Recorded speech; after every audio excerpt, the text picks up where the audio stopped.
Nobody talks about the silence before a storm in a palace. They talk about the grandeur, the gilded ceilings, the footmen who move like shadows, the way every room smells faintly of beeswax and old money. But nobody talks about what that silence actually sounds like when something is deeply, irreparably wrong. It sounds like heels stopping mid-corridor. It sounds like a whispered name that gets cut off before the second syllable. That Tuesday morning at Sandringham, it started with the kind of gray English light that makes everything look like an old photograph, washed out, a little sad, uncertain of itself. The grounds were empty except for two groundskeepers who later said they noticed the unusual number of vehicles in the East Car Park before 7 in the morning. Black cars. No plates visible from where they stood. They didn't think much of it. They would think about it later. Everyone would think about it later. Inside, the household staff moved through their routines with the particular precision of people who have been trained to notice everything and comment on nothing. Breakfast service began at 7:30. The papers were pressed, not ironed, actually pressed, a ritual that had continued through 4 monarchs, and placed in order on the morning table. Everything normal, everything in its place, except, and wasn't at breakfast. That, in itself, was not remarkable. The Princess Royal kept her own schedule, always had, with the particular stubbornness of someone who has spent decades politely declining to be managed. But her equerry had been seen moving quickly, not walking quickly, moving quickly, which is a different thing entirely, through the East Wing corridor at 6:45. One of the younger housemaids mentioned it later, in the way people mention small things that retrospectively became large things. She'd pressed herself against the wall to let him pass. He hadn't acknowledged her. He always acknowledged her. The version that reached the press first was wrong. It was wrong in the way early versions of catastrophic things usually are, wrong in its specifics, technically accurate in its weight. The weight of it was right. Something had happened. Something involving both women. Something that had required the involvement of people whose presence in a royal residence means, by definition, that regular channels have failed. By 9 in the morning, the phones were doing what phones do now. The information spreading in that sickening viral way, each retelling adding heat, each screenshot losing context, each headline sharpening detail into something more blade-like than the truth warranted. Queen Camilla detained. That was how it read on the first major outlet to run it. Not arrested. Not questioned. Detained. A word chosen, perhaps, for its clinical ambiguity, soft enough to be walked back, hard enough to carry the full force of what it implied. Camilla had been queen consort, then queen, for long enough that the public had mostly made their peace with her. Not embraced. That's too warm a word for what the British public tends to offer its monarchy, but accepted. She'd earned something in those years. A grudging acknowledgement. A weary goodwill. She was 76 years old. She wore her age the way women do when they've stopped fighting it, and started wearing it instead, like a well-cut coat. She was sharp, dry, genuinely funny in the kind of way that doesn't perform itself. Her passion for literacy charities was real. The bookshelves in her private sitting room at Ray Mill House weren't decorative. They were red. Spines cracked. Pages turned back at corners she'd promised herself she'd stop doing, and never had. She was also, and this is the part the tabloids had always circled like a thing they couldn't quite land on, genuinely complicated. She had always been genuinely complicated, and had been at Sandringham for 2 days before Camilla arrived. The Princess Royal did not, as a rule, spend more time at Sandringham than necessary. Her preference was Gackham Park, her own ground, her own rhythm, horses and mud and the particular freedom of a property that belongs to you rather than to the institution you were born into. She was there on what her office described as a private visit. Family business. Which meant anything. The two women had history the way old houses have damp. You couldn't always see it, but you could feel it in certain rooms, in certain temperatures, in the way the air changed. And had loved her mother with a ferocity that was almost territorial. The grief of the late queen's passing had settled into her like a stone, not breaking her, not displaying itself for public consumption, but there, permanent, changing the specific gravity of everything she carried. She did not speak about it. She did not need to. Anyone who knew her understood that certain conversations had simply ended in September of 2022 and never resumed. Camilla's arrival at the top, at the title, at the rooms, at the particular position her mother had held, was a thing and had processed in her own way. That processing, apparently, was not complete. What happened in the East sitting room at 8:47 that morning, no one outside a small circle would know with any certainty for several days. What the household could piece together from the acoustic evidence of a very old, very thin-walled morning room was this. Voices. Two of them. Neither raised to shouting. Both women were far too trained for shouting, but raised to the specific frequency of controlled fury, which is somehow more alarming than screaming. Screaming dissipates. Controlled fury accumulates. Then, something breaking. Not shattering, not glass. Something dull. A thud with a sharp edge. Then, quiet. Then, the sound of someone being helped out of a room.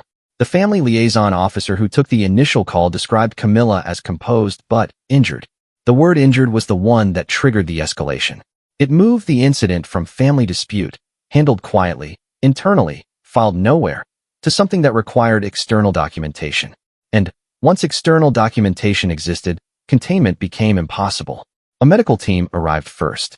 Then, because of the nature of the documentation that now existed, because protocol is protocol regardless of the address to which it applies, two officers arrived in a car that parked discreetly as possible, at the east entrance. They were inside for 45 minutes. Camilla emerged with a compression bandage on her left wrist. She walked to the car without assistance. She did not look toward the cameras that had appeared, somehow, already, at the perimeter gate, the way cameras always appear, sensing these things through some mechanism that nobody has ever satisfactorily explained. She got into the car. The car left, and remained inside. Her statement, brief, formal, released through her office at 11:15, acknowledged an incident, and extended her sincere wishes for a swift recovery. The language was careful. It was the language of lawyers and of someone who had been advised very firmly by both family and legal counsel. It said nothing. It said everything. By midday, London had opinions. Of course London had opinions. London always has opinions about the royal family. It is the city's oldest sport, older than football, older than the Thames's patience with the city built along it. The opinions came in the usual shapes, protective, of Anne, of Camilla, of the institution, of whoever was easiest to defend from the particular angle the opinionator had chosen. Outraged, at Anne, at Camilla, at the institution, at the press covering it, at the press not covering it enough, and cynical, which is the shape most opinions about the monarchy eventually settle into. Social media did what social media does. The hashtags, the hot takes delivered with the confident urgency of people who had no information but had, apparently, extensive experience. The think pieces drafted in real time by people who were, technically, thinking. What none of the coverage could get to, what the cameras at the gate, the sources speaking to the tabloids, the breathless rolling news anchors pivoting to royal correspondence with the slightly amped energy of people who have been waiting for exactly this kind of story. What none of it could reach was the room that Camilla was sitting in by early afternoon. Not a cell. Let's be clear. Not a detention room in any functional sense. A family liaison suite in a building associated with the process, comfortable in the way that things designed to communicate this is not punitive communicated.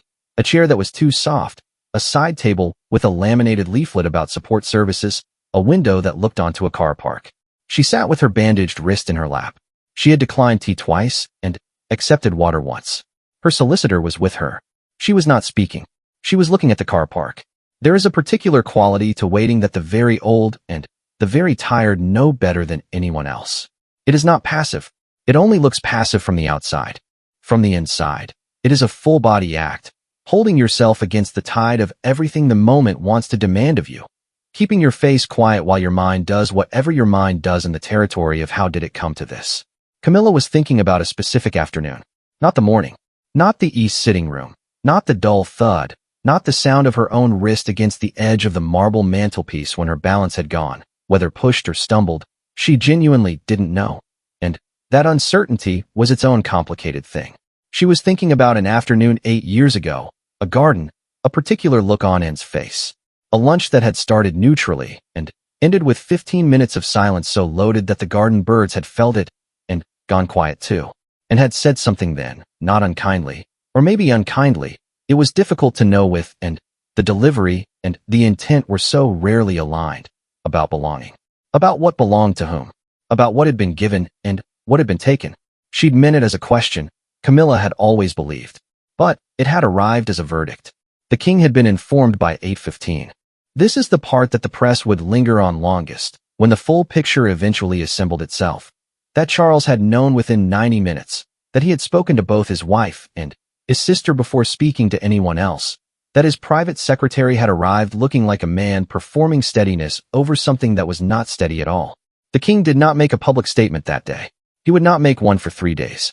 In the absence of the statement, people wrote it for him, in newspapers, in comment sections, in group chats, in the particular interpretive frenzy that rushes into any royal vacuum like water into a hold. He was furious at, and he was defending Camilla. He was privately embarrassed. He was protecting the institution.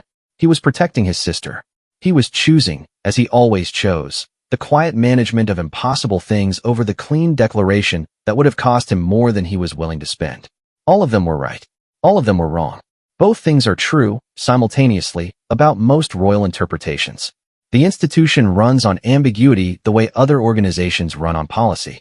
What leaked, and it leaked by evening, because everything leaks by evening, was the nature of the argument.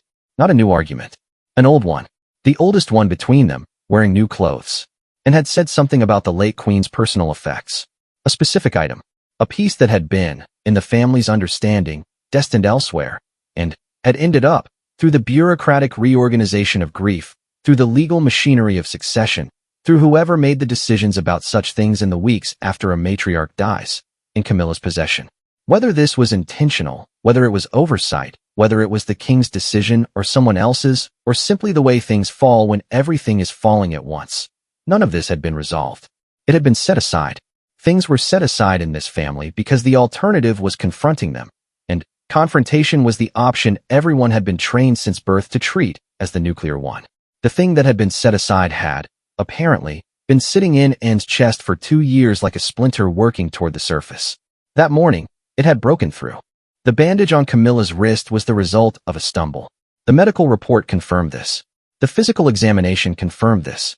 There was no evidence of anything other than an accidental contact. An arm thrown out during a heated exchange, a mantelpiece at the wrong angle, a wrist that caught what the palm should have. The injury was minor. The injury was not the point. The point was the documentation. The point was that once documentation existed, once officers were involved and reports were filed, the incident had moved permanently into a category of things that could not be unfiled, unrecorded, unsaid. The palace could manage the narrative. The palace had always managed the narrative. But you cannot unsign a document. You cannot make an official record forget itself. That was the wound that wouldn't close as quickly as a wrist. Camilla left the liaison suite at 4:43 in the afternoon. No charges. The word custody was technically accurate only in the loosest procedural sense. She had been present while a report was taken. She had been accompanied rather than detained in any meaningful legal way. The tabloid headline was accurate only in the way that tabloid headlines about royal matters always managed to be. Precise about the heat, vague about the light. She went home to Raymill House. Not to the palace. Not to wherever the king was. Home. Her home. The one that had been hers before all of this. The one with the cracked spines, and the bookshelves, and the garden that asked nothing of her. She stood in the kitchen for a long time. She did not cry. She had learned, a long time ago, in a different crisis, in a different decade, that crying was a thing you did when the worst had happened. She'd gotten very efficient at identifying when the worst had not, in fact, happened yet. This was not the worst. She put the kettle on. 3 days. That's how long it took for the palace to move from silence to managed disclosure. 3 days of the internet filling the silence with everything it could hold. Speculation, old photographs, sourced quotes from people claiming proximity they didn't have, a remarkably detailed Reddit thread that was wrong about almost all the facts but right about the emotional logic, which is its own strange form of accuracy. On the 4th day, a statement was released. It was, by the standards of royal communication, almost forthcoming. It acknowledged the incident. It described Camilla's injury as minor and accidental. It described the conversation between the 2 women as private. It expressed, on behalf of everyone involved, a commitment to the well-being of the family and the continuation of service to the public. It did not mention, and by name. It did not mention what they'd argued about. It did not need to. By now, everyone knew what they'd argued about, in the way the public always eventually knows. Not the precise thing, not the exact words, but the shape of the thing, the outline of it, the emotion it had the silhouette of. What happened in the days and weeks that followed happened quietly, in rooms that don't have press access, in conversations that don't get documented, between people whose primary skill, whose entire conditioning, is the management of feeling through the mechanisms of duty and role and the long, grinding work of continuing, and issued a fuller statement through her office 10 days later. It was not an apology, exactly. It was the shape adjacent to an apology, the kind of statement a person writes when they believe they were not wrong but acknowledge that the way things went was not what they wanted either. It expressed regret at the distress caused. It wished Camilla continued good health. It was and in language. Every inch of it. Camilla did not respond publicly. She appeared at 2 engagements during the following week. She looked well. She wore the compression support at the first one, not at the second. She shook hands and listened to things people said and smiled at the right moments and at one point made a joke, small, dry, directed at a slightly flustered local official, that made the people nearby laugh with genuine surprise. Nobody who watched her would have known. That was, of course, the point. That had always been the point. There is a particular cost to being a woman in an institution that runs on composure. You absorb things. You don't process them in public, because public processing is a thing the institution cannot survive.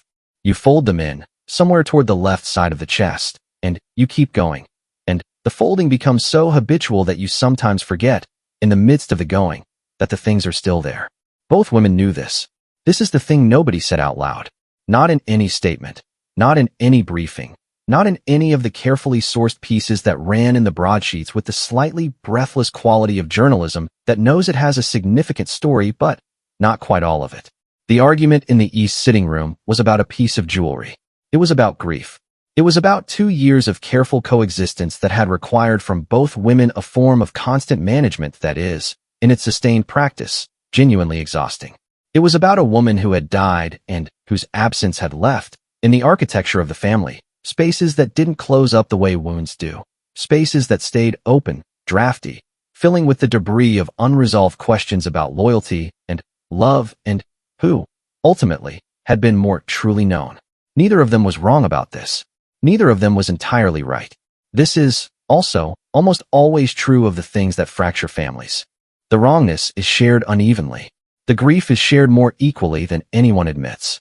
The resolution, when it comes, if it comes not through a conversation where someone wins, but through the slow, inglorious accumulation of ordinary days, of showing up, of the slightly miraculous fact that people who love the same person differently can sometimes find in that difference a kind of bridge. 3 months later, they appeared together at a public engagement. They stood about 2 feet apart. They did not touch. They spoke, briefly, to the same group of people, with the slightly overperformed ease of women who are working hard at something they are making look effortless. One photograph, caught at an angle the official photographers missed, showed them in a brief moment between the public moment and the next one. Not looking at each other. Standing in the same direction, toward a window, in a posture that was neither warm nor cold. Just 2 women in a room, holding what they held.